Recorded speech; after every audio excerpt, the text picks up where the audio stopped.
니카이 도시히로, 일본 자민당 서열 2위로 막강한 영향력을 지니고 있는데요. 벚꽃 스캔들 이후 아베 총리의 지지율이 급격하게 떨어지면서 일본의 2인자 도시히로의 힘이 상대적으로 더욱더 강해지고 있습니다.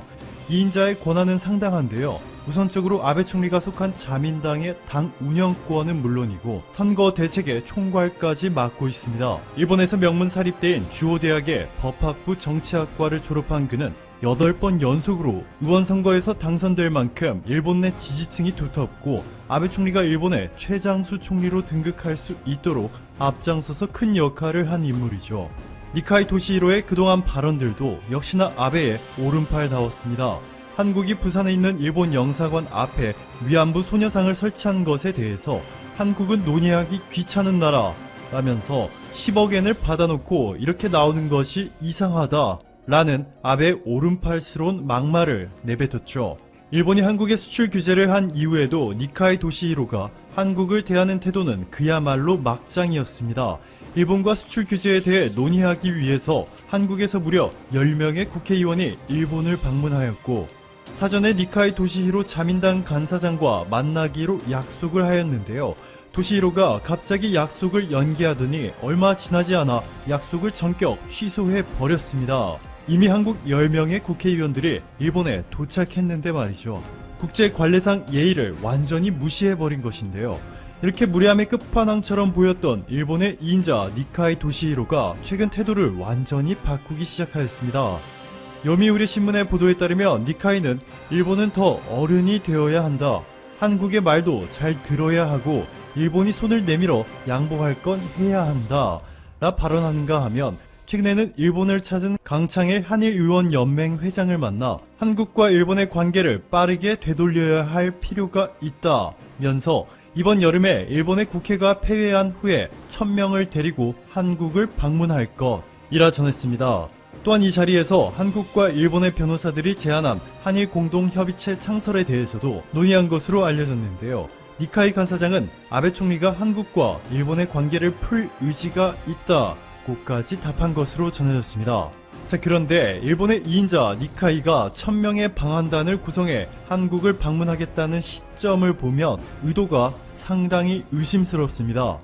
일본의 통상 국회가 앞으로 연장되지 않는다면 폐회 날짜는 6월 17일인데요. 2020년 도쿄올림픽이 시작하기 약 한 달 전에 한국에 1000명을 데리고 온다는 것입니다. 의도가 순수해 보이지는 않죠. LA타임스의 보도에 따르면 일본이 2020 도쿄 하계올림픽과 패럴림픽에 30조 2천억 원, 기존에 예상했던 것보다 무려 8조 5천억 원을 추가로 지출하는 것입니다.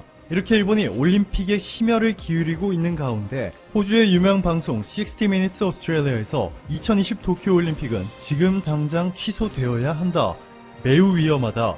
라는 관련 분야 전문가인 박사의 발언을 그대로 보도하였고 1985년 노벨 평화상을 수상한 핵전쟁 방지 국제의사회의 공동대표이자 2017년에 또 노벨 평화상을 받은 핵무기 폐기 국제 캠페인의 공동 설립자인 틸만 러프 호주 멜번대 교수는 일본이 거짓 정보로 도쿄올림픽을 유치하였다면서 후쿠시마 사고와 관련해 허위 정보를 흘렸고 일본이 공식 발표한 방사선량 모니터링 결과는 의도적이고 체계적으로 조작되어 온 가능성이 포착됐다고 전했습니다. 미국의 LA타임스도 세계 최고의 의과 대학 중 하나인 존스 홉킨스대에서 공중보건의 교수의 말을 인용해 도쿄올림픽에 방문하는 선수단과 코치들은 암에 걸릴 위험이 점진적으로 확대된다 보도하였고 세계 최대 규모의 환경단체인 그린피스는 도쿄올림픽의 성화 출발지를 직접 조사한 결과 일본 정부의 제염 작업 이후에도 유동인구가 많은 구역에서 기준치의 15배에 달하는 3.4 마이크로시버트의 방사선량이 확인되었다며 일본의 경고의 메시지를 날렸습니다. 한국의 사이버 민간 외교단체인 반크도 지금 보시는 이 도쿄올림픽 패러디 포스트를 제작해 널리 알리고 있는 동시에 조만간 도쿄올림픽 조직위원회에 이 포스터를 전달하겠다고 밝혔습니다. 뿐만 아니라 지금 보시는 이 도쿄올림픽 패러디 우표와 주화까지 공개해 뜨거운 관심을 받고 있습니다. 1988년 88 서울 올림픽 당시 일본은 해외 선수단과 코치들에게 북한이라는 위험 요소가 있는 한국 대신 일본에 와서 전지 훈련을 하고 시합 당일에만 한국에 가서 경기를 하도록 유도하였고 지난 2018 평창 동계올림픽 때도 아베 총리는 한 달을 앞두고 갑자기 개회식에 참석하지 않겠다 선언하며 그 이유가 국회 일정 때문이라는 말도 안 되는 변명만 늘어놓았죠. 2020 도쿄올림픽을 앞두고 한국은 지금까지 일본이 한국의 올림픽 때마다 비열한 방해 공작을 펼쳐온 것에 대해서 결코 보복을 하고 있지 않습니다. 다만 이미 막강한 영향력을 지닌 국제단체와 전세계 전문가들의 팩트를 기반으로 후쿠시마 주변에서 올림픽을 치르려는 일본의 계획이 얼마나 위험한지를 경고하고 있고 한국도 마찬가지로 진실을 알리고 있는 것뿐이죠. 이것은 일본이 지금 당장 한국에 대한 모든 수출 규제를 철회하고 다시 백색 국가 목록에 한국을 되돌린다 하더라도 변함이 없을 것이고 그래야만 합니다. 모두의 안전을 위해서 말이죠. 오늘도 감사합니다. 최고로 기분 좋은 추천 한번 정중히 부탁드리면서 또 간단한 이슈 다뤄보도록 하겠습니다. 자랑스러운 한국 기업 또 하나 소개를 해드리려고 하는데요. 유진 테크놀로지라는 회사입니다. 이 회사가 2009년에 2차 전지, 리튬 이온 전지죠. 양극과 음극이 있고 뭐 가운데 분리막이 있잖아요. 그 양극과 음극을 구분하는 박판 필름의 탭 형상을 타발하는 기기를 국산화했습니다. 그러니까 타발이라는 게 결국에 프레스로 가공한다는 이야기고요. 그 기기는 결국에 노칭 몰드 기기입니다. 이듬해 2차 전지 이 양응급제 원단 롤을 일정한 폭으로 이렇게 절단하는 이 슬리터 나이프라고 부르는데 요거와 그리고 전극을 감아주는 그 프릭션 샤프트 있죠. 그런 것들을 자체 기술로 국산화했습니다. 최근에 또 리드탭 요게 이제 스미토모와 관련이 깊은 그 소재인데요. 2차 전지에서 외부로 전기를 입출력하는 전극 단자를 말합니다. 그 국산화 한지는 꽤 됐어요. 근데 제가 이 업체에 대해서 소개를 드린 적이 없는 것 같아서 그래도 자랑스러운 요 한일 경제 전쟁이 뭐 협상을 한다고 하지만 아직 진행 중인 상황에서 소개를 해드려야 될 것 같아서 유진 테크놀로지 한번 소개를 드리고 있습니다. 그리고 뭐 이 회사가 이 한일 경제 전쟁이 일어나서 갑자기 국산화를 막 R&D를 하고 그런 회사는 아니고요. 이 회사는 한 2009년 10년부터 꾸준하게 R&D를 기록해가지고 2014년에도 이렇게 계속 이어서 국산화를 연속해서 해온 회사입니다.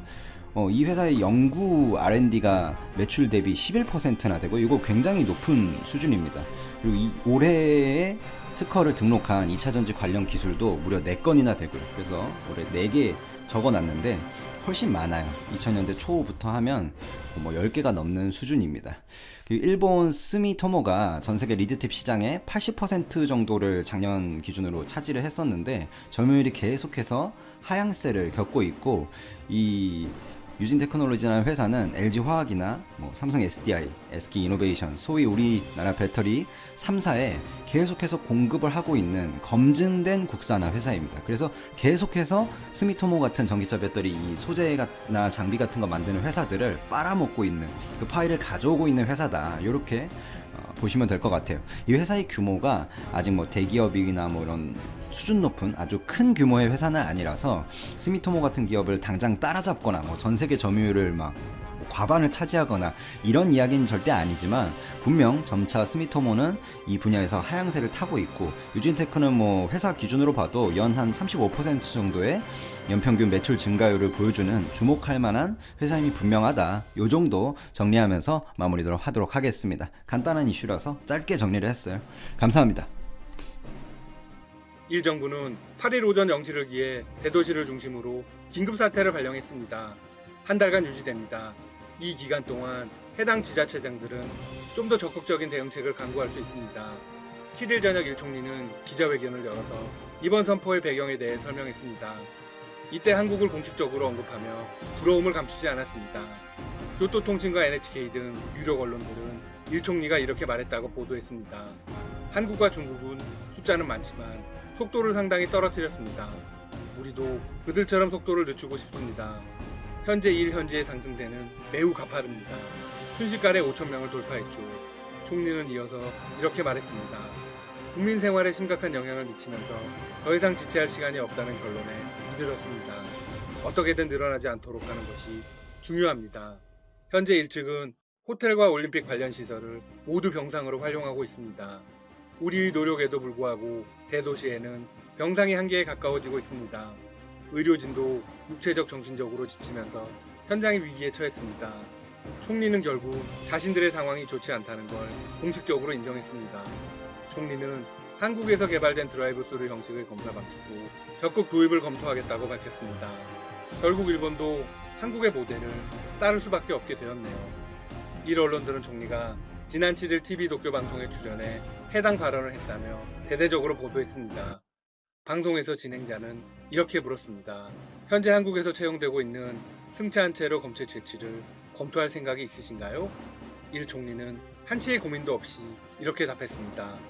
드라이브 스루도 포함해 모든 방안을 검토하겠습니다. 그야말로 놀라운 변화입니다.